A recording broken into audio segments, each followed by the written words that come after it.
भाई जो भी इधर उधर खड़े आके बैठ जाइए भैया।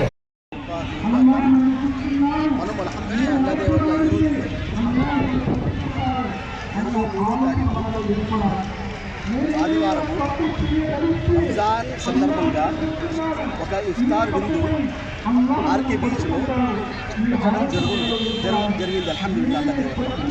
మనం అల్హమ్దులిల్లాహ్ కోటమీది విశాఖపట్నం హాజీ అబూ సరంగ్ మసీద్ కోటమీది మసీద్ ద్వారా అల్హమ్దులిల్లాహ్ మనం ఇక్కడ ప్రతి సంవత్సరం రంజాన్ నెలలో ఒక ఇఫ్తార్ విందు పెట్టడం జరుగుతుంది.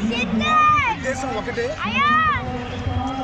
రంజాన్ నెల ఒక పవిత్రమైన నెల. దీంట్లో ఖురాన్ యొక్క గ్రంథం, పవిత్ర గ్రంథం అవతరింపబడింది. ఈ పవిత్ర గ్రంథం సర్వ మానవాళి కోసం మార్గదర్శకత్వం. షహ్రు రమజాన్ అల్లదీ ఉన్జిల ఫీహిల్ ఖురాన్ హుదల్ లిన్నాస్. దీని యొక్క అర్థం, ఇది ఖురాన్ యొక్క వాక్యం. దీంట్లో సందేశం ఇవ్వబడింది. ప్రత్యేకంగా ఈ నెలలో ప్రత్యేకంగా ఖురాన్ అవతరింపబడింది. షహ్రు రమజాన్ అల్లదీ ఉన్జిల ఫీహిల్ ఖురాన్, పవిత్రమైన నెల రంజాన్ నెల.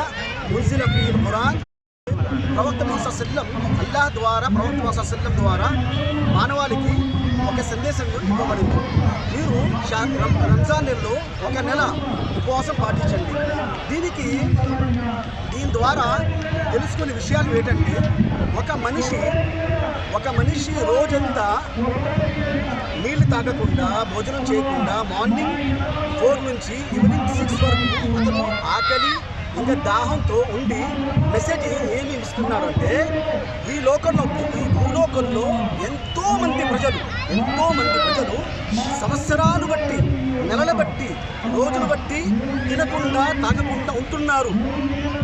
ఆ యొక్క బాధ, ఆ యొక్క ఆకలి యొక్క అవసరం తెలుసుకోవాలి ఒక మనిషి. ఆ సందేశం ఈ రంజాన్ నెలలో ఉపవాసం రూపంలో ఇవ్వబడింది. అల్హమ్దులిల్లాహ్. అదే సందేశం ఇప్పుడు నమాజ్లో మీరు చూసుంటారు. నమాజ్ చదివాము. నమాజ్లో మాకు చదివించిన ఒక మనిషి, ఒక అబ్బాయి, అతను నేర్చుకున్నాడు, ఈ ఖురాన్ గ్రంథం నేర్చుకున్నాడు. ఇస్లాం ధర్మంలో మీరు చూస్తుంటారు. ఇప్పుడు మీరు ప్రత్యేకంగా ప్రాక్టికల్గా